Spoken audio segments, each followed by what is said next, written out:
bordet. Va? Vi kan sitta i soffan. Jo. Men vi måste ju sitta lite chill. Sorry. Oj. Very beautiful.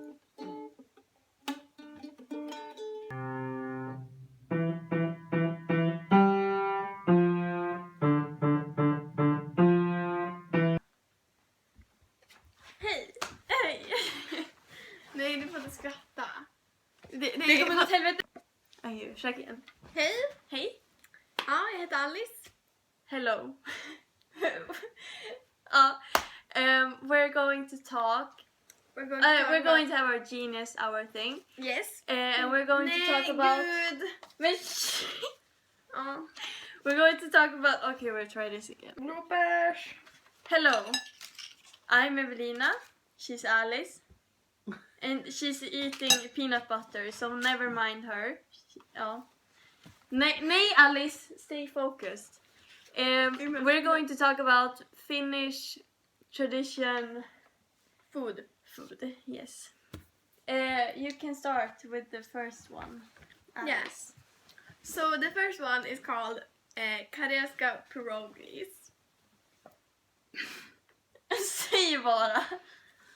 And that this food comes from Torr. Karelen, which is in the east parts of Finland.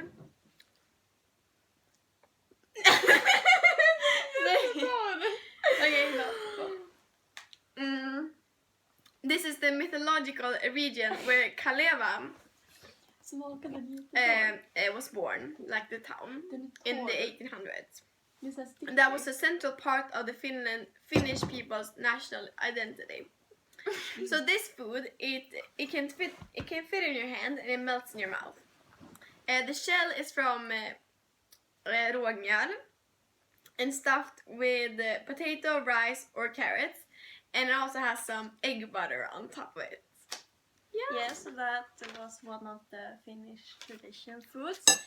And I also want to mention that we got this information. Alice, you can sit up, right? It's okay. Okay, she just dropped a bit of peanut butter on the floor. Anyways, our source was Visit Finland, which said it was about which foods you should eat when you go there that are like tradition and all Finnish people eat and stuff. Anyways, so the second tradition food is örfil, like Which is slap, a bitch like a slap. bitch slap in English then. But we call it örfil, and directly In translated. Swedish.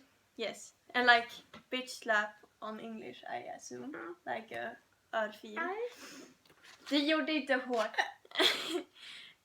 And directly translated to Finnish, that's korvapussy. Yes. Yes, it actually is. I can give Alice a korvapussy. Yes, muy bien. Okej, kan man klippa i det här programmet? Kan man klippa? Bara tyst, för nu kommer du förstöra det här. Okej. Det har gått 3 minuter och vi har bara tagit 2, så kör! And that's basically a cinnamon bun. Yes, it is. But they just call it a bitch slap instead. That's the thing in Finland. So we also have this thing in Swedish and it's called kanelbulle. Yes. Cinnamon But bun. like, I don't know. It doesn't seem like a tradition, but it is a tradition. They just have their own way of making it, I assume. So it's with coffee. So that makes it like the Finnish one. No, like you eat it with coffee. Like you can't eat a cinnamon, like you can't eat a bitch slap without a korvapussy without the coffee on the side. And I don't know. That's like breaking the rules. I don't know. And also, did you know that Finland consumes more coffee and the cinnamon buns than whole Europe does together? So they're pretty crazy over there. Shut up. Shut up, you too, Emma. They're distracting me. They're laughing at me. Yes. So now Alice will talk about our third, which is really. Oh, yeah. That was Emma. It wasn't our fault.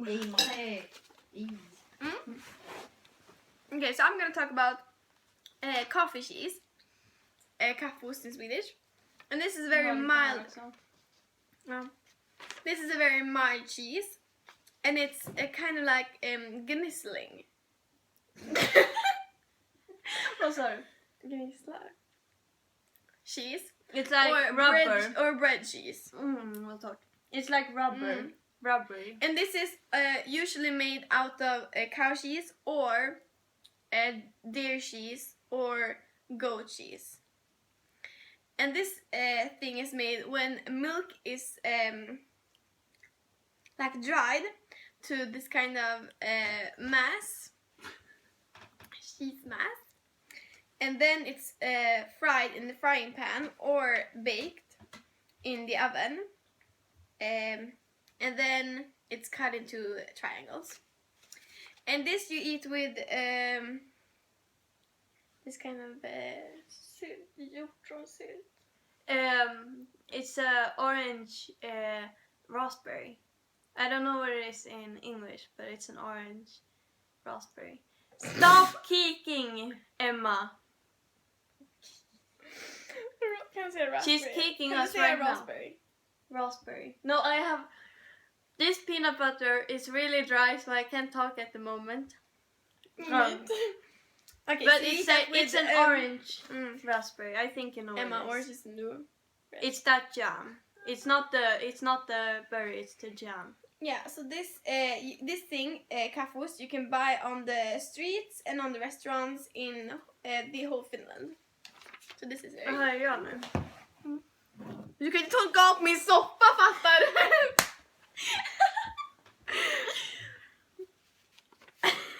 Okay. And the probably most famous food tradition from Finland that we all love and we all thank Finland for is salmiak. I don't know what it is in English. It's licorice. It's a kind of licorice. Licorice. Yes. Yes. Licorice. Licorice. The same thing, but it's salmiak. Yes. Muy bien, Finland, säger vi. Muy delicious. We say. So this is like salty licorice. Eller licorice. Licorice. So yeah, it's really that's just what it is. It's not sweet, it's salt. That's the thing. It's like this kind of black. 'Cause like black candy. in Sweden we have sweeter licorice, and in Denmark they have more saltish. So Finland is the thing between, I guess. What about Norway? Vad fan står det där? Yes, you usually put some menthol, like mint, or some anise in it. And that is a spice that you put in it to make it kind of more tasty. Emma, sluta skratta, du förstör. Okay, sorry Alice, you can continue talking. Nu kör du. Jaha. It can be both chewy candy or hard candy. And the most common is that it's a different thing in the middle. It could be a different taste like lemon or raspberry or whatever. Or the most famous and most appreciated is the pulver. Säger man pulver? Powder, like salmiak powder that you have in the center of the candy, and then you have like hard or something else around. It's really good. One example is Turkisk feber, which we have a lot of in Sweden, and many people like it. I don't like it. I love it. Yeah, it's I don't too. like it. I love It's it. a bit. It's represented by 3 flames in the spiciness, and I can't eat spicy stuff. I can't even eat grilled korv without wanting to, I don't know, have flames burst out of my throat. So I can't eat Turkish feber. Anyways, Alice can eat it and she loves it, so you should eat it too. Salmiak is used in baking, making everyday food, and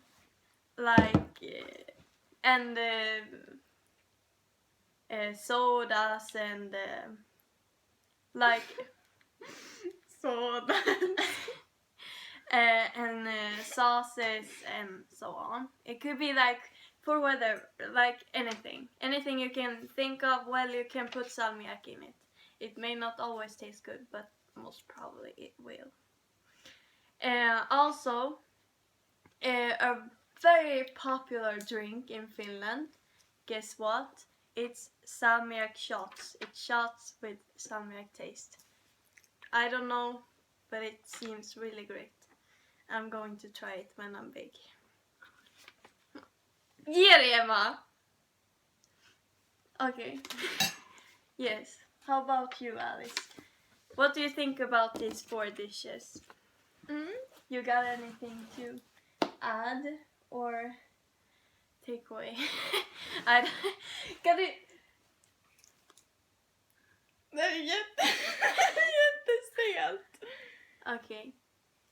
Is there anything... Ja, vi måste prata jättemycket om den och diskutera. Alltså kan du sluta prata svenska eller vi kommer visa upp det här alltså nu.